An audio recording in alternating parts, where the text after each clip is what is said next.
Ito na nga nangyari. Oh, yun na. Dito kayo lahat, ikakwento ko sa inyo.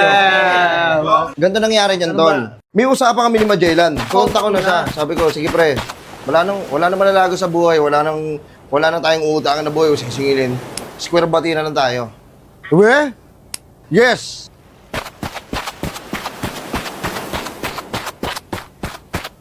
Ayaw lang inday, kahadlok, ko na kontinda dili mahurot.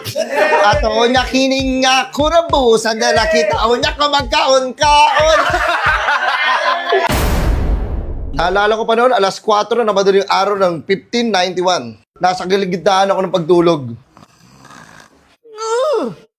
Tinrider niya ako. Usapan namin, nasa 6. Sumugod sila sa akin ng alas 4 po na nila. 7, 7, 1, 9, 9. Buti na lang, yung mga sundalo ko, yung mga kasamang ko mga Pilipino, nandun. Nakatambay lang sila, nagsisisi sila doon. Eh, wala naman kami mga cellphone nun.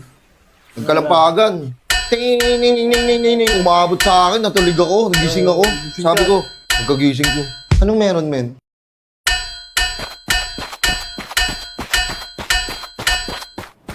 NBSB. Ano yun? Samahan nyo ng mga malalakas. Sabi ko, mag-ready na kayo. Tangina, sumugod na kami ngayon, pre.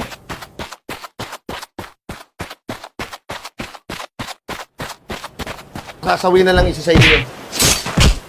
Gamitin nyo yung lakas nyo.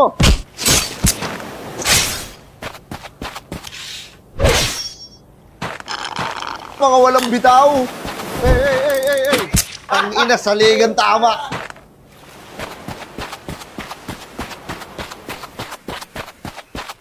Pag may nakikipaglaban ako, tangin na sa soft drinks.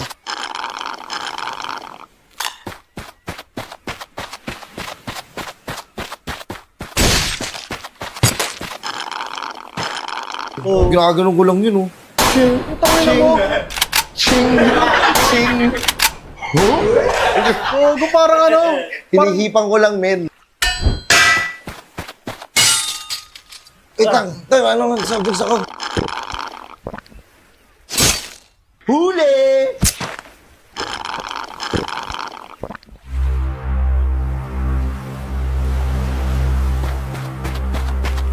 How are you all guys of Filipino guys? Fuck you, Magellan! Woy!